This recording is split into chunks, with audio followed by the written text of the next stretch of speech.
నేను చాలా సైక్లోన్లు చూశాను, కానీ ఫస్ట్ టైం నా జీవితంలో యంత్రాంగం టెక్నాలజీ ఇంటిగ్రేట్ అయ్యి లాస్ట్ మైల్లో సమర్థవంతంగా మనం హ్యాండిల్ చేయగలిగాం.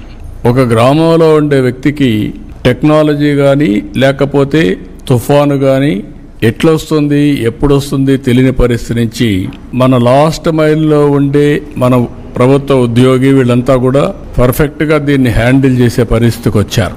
దీనివల్ల ఒక మాటలో చెప్పాలంటే పెను ప్రమాదం తప్పింది. ఇది ఒక ప్రూఫ్ ఆఫ్ కాన్సెప్ట్ మాత్రం. ఇంకొక పక్క మీరు ఒకసారి చూస్తే దీనికోసం 602 డ్రోన్స్ పెట్టుకున్నాం. ప్రిపేర్డ్నెస్ పర్ఫెక్ట్గా చేశాం. ఎక్కడైనా సరే స్టాండర్డ్స్ SOP పెట్టుకొని వీలైనంత వరకు ఎంతవరకు ఇవన్నీ కాపాడగలుగుతామో డ్రోన్ ద్వారా కానీ సెటిలైట్ మ్యాప్లు కానీ లేకుంటే వేరియస్ యాంగిల్స్లో తీసుకొని మనం ముందుకు పోయి కడాన మీరు చూస్తే CCTV కెమెరాలో టౌన్స్లో ఫ్లడ్ మేనేజ్మెంట్ ఏ విధంగా చేయొచ్చునో అనలైజ్ చేసి అలర్ట్స్ పంపించే పరిస్థితికి వచ్చాం. ప్రతి ఒక్క టౌన్లో CCTV కెమెరాలు ఉన్నాయి. అవన్నీ అనలైజ్ చేసుకుంటున్నాం.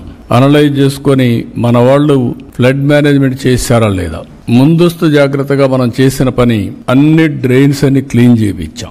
అర్బన్ ఏరియాలో కానీ రూరల్ ఏరియాలో కానీ వీలైనంత వరకు చేయించాం. దానివల్ల వచ్చిన వాటర్ వచ్చినట్టు పోగలిగింది. దీనివల్ల కూడా మనకు ఎక్కడ కూడా ఈ యొక్క సబ్మెర్జెన్స్ ఇవన్నీ కూడా చాలా వరకు తగ్గే పరిస్థితికి వచ్చాయి.